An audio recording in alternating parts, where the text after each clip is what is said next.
जिनको लगता है कि एक दूसरे से तिपरासा फाइट करके दिल्ली को दिखाए कि हम लोग का अधिकार हमको चाहिए, तो दिल्ली भी देखकर हमारे ऊपर हंसेगा। अरे ये लोग तो एक दूसरे से फाइट करते हैं, एक होकर कैसे अपना डिमांड को पूरा करेंगे।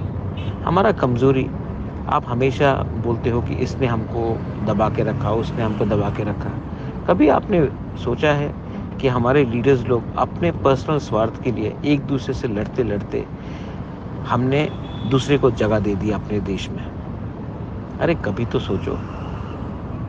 थानसा का मतलब सिर्फ बोलने से नहीं होता है, आपको अंदर विश्वास करना पड़ता है। और जब दिल्ली में हम लोग बात कर रहे हैं तो इस समय झगड़ने से हमको कुछ मिलेगा या हम कुछ हारेंगे, ये आपको समझना चाहिए। जो लोग नहीं समझते हैं, ठीक है, वो अपना दुकान चलाएंगे, बिजनेस करेंगे, लेकिन जिसको अपने कम्युनिटी को कुछ देना है, उसको लगता है कि मैं ये फाइट कर रहा हूँ, लेकिन ये लीडर लोग खुद ही नहीं समझते हैं कि ये फाइट अगर हम जीतेंगे तो हमारा पूरा कम्युनिटी जीतेगा, सिर्फ मैं अकेला नहीं जीतूंगा।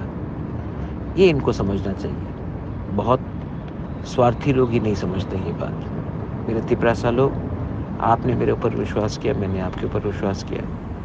मैं फाइट कर रहा हूँ। कभी कभी अकेला लगता है मुझे कि मैं अकेला फाइट कर रहा हूँ, लेकिन फाइट कर रहा हूँ क्योंकि मैं चाहता हूँ कि महाराजा वीर विक्रम का नाती भी अपने लोगों को कुछ दे, खुद के लिए नहीं रखे, लोगों को कुछ दे।